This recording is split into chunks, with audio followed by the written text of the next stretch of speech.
Hello बच्चों, let's read the question. The question says, 2 moles of gas of an ideal monatomic gas are confined with a cylinder by a massless frictionless spring-loaded piston of a cross-section area 4 into 10 to the power minus 3 meter square. The spring is initially in its relaxed state. Now the gas is heated by electric heater placed inside a cylinder. For some time, during the time gas expands and does 50 joule of work moving the piston through a distance of 0.1 meter. The temperature of the gas is increased by 50 Kelvin. Calculate the spring constant and heat supplied by the heater, and P naught is given as 10 to the power 5 pascal.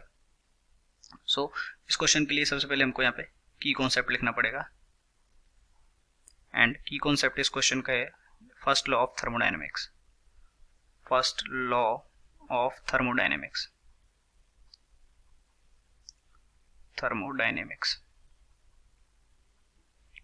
Okay हो गया. And ये जो है this is our piston. Okay, इसके अंदर 2 मोल gas भरी हुई है. ओके, और जब गैस एक्सपेंड्स होगी तो नीचे से क्या लग रहा होगा, प्रेशर लग रहा होगा. ओके, नीचे से प्रेशर लग रहा होगा और ऊपर से भी एक फोर्स लग रहा होगा, स्प्रिंग फोर्स एफएस. ओके, और यहाँ से एक फोर्स लग रहा होगा P naught A. Okay, force is equal to pressure into area. तो एक ये वाला फोर्स लग रहा होगा यहाँ पे, और ये जो हमको डिस्टेंस है, ये वाला जो डिस्टेंस है ये बाद में इस जगह पे चला जाता है पिस्टन, और ये जो डिस्टेंस है वो हमको गिवन है 0.1 metre.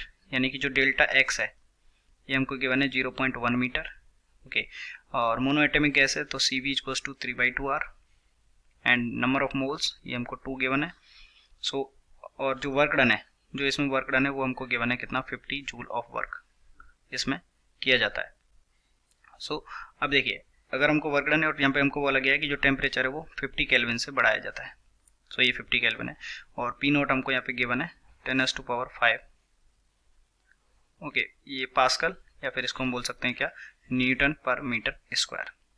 Okay, so the temperature of the gas increase by 50 kelvin. Calculate the spring constant and heat supply. So देखिए, जब ये यहाँ से जो टोटल फोर्स है, टोटल फोर्स क्या होना चाहिए, जीरो होना चाहिए. जीरो होना चाहिए क्योंकि ये बैलेंस की कंडीशन होती है. अगर टोटल फोर्स जीरो होगा यानी कि टोटल जो वर्क डन है वो क्या होना चाहिए, जीरो होना चाहिए. तो एक तो वर्क डन कर रहा होगा बाहर से एयर का प्रेशर, प्लस एक वर्क कौन कर रहा है, गैस कर रही है, और एक जो वर्क है वो हो रहा है स्प्रिंग के द्वारा. ओके, और ये टोटल कितना होना चाहिए, वर्क डन भी जीरो होना चाहिए क्योंकि change in kinetic energy zero है. सो वर्क डन अगर हम निकाल लेंगे तो ये वाला फोर्स कितना है, पी नॉट है, और ये किस डायरेक्शन में लग रहा है, नीचे. तो वर्क डन कितना होगा, माइनस पी नॉट ए इंटू डेल्टा एक्स. ओके, इसने डेल्टा एक्स वर्क किया, plus work done by gas ये हमको गिना है 50. ओके, और स्प्रिंग से वर्क डन कितना होता है, देखिए स्प्रिंग से भी वर्क डन कितना आ रहा है, नीचे की तरफ आ रहा है, यानी कि माइनस का 1/2 इंटू के, क्योंकि ये कितना होता है, चेंज इन काइनेटिक एनर्जी. सो के एक्स स्क्वायर. ओके, सो के इंटू डेल्टा एक्स स्क्वायर. ये किसके इक्वल होना चाहिए, जीरो के. तो माइनस, तो यहाँ पे जस्ट वैल्यू पुट करना है. पी नॉट के लिए हमको कितना गिवन है, 10 to the power 5 पास्कल. तो यहाँ पे कितना आ गया, minus 10 to the power 5 into area which is 4 into 10 to the power minus 3. Delta X हमने निकाल लिया, क्वेश्चन दिया हुआ है 0.1 metre, plus 50 minus 1/2 into K into 0.1 square it is equals to 0. तो यहाँ पे कितना आ गया, ये आ गया 10 to the power -1 और -3 यानी -4. तो यहाँ पे आ गया 40 plus 50 minus 1/2 into K into 0.1 square it is equals to 0. तो यहाँ से जो हमारे पास के का वैल्यू है वो कितना आ जाएगा, 2 into 10 to the power 3 Newton पर मीटर. ये हमारे पास आ गया के का वैल्यू. ओके, अब हमको निकालना है किसका, हमने स्प्रिंग कांस्टेंट निकाल लिया, हमने निकालना है heat supplied by the heater. तो देखिए, अगर हमको हीट सप्लाइड निकालना है तो उससे पहले हमको चेंज इन इंटरनल एनर्जी निकालना होगा. तो डेल्टा यू वो कितना आ जाएगा, N C V delta T. Okay, question में हमको एन गिवन है 2 मोल्स, और गैस कौन सी है, मोनोएटॉमिक है. तो मोनोएटॉमिक के लिए C V equals to 3/2r into delta T. Delta T हमको कितना गिवन है, 50. तो यहाँ से हमारे पास कितना आ गया, ये आ गया 150r. अब हमारे पास अगर डेल्टा यू का वैल्यू 150r आ गया तो हम यहाँ से फर्स्ट लॉ ऑफ थर्मोडायनेमिक्स लगा सकते हैं. तो वो कितना हो जाएगा, Q equals to work done plus change in internal energy.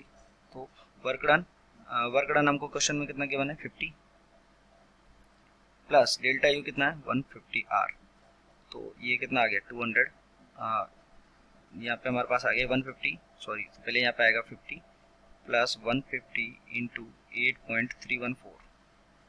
तो जब इसको सॉल्व करेंगे तो it comes out to be 1297 joule.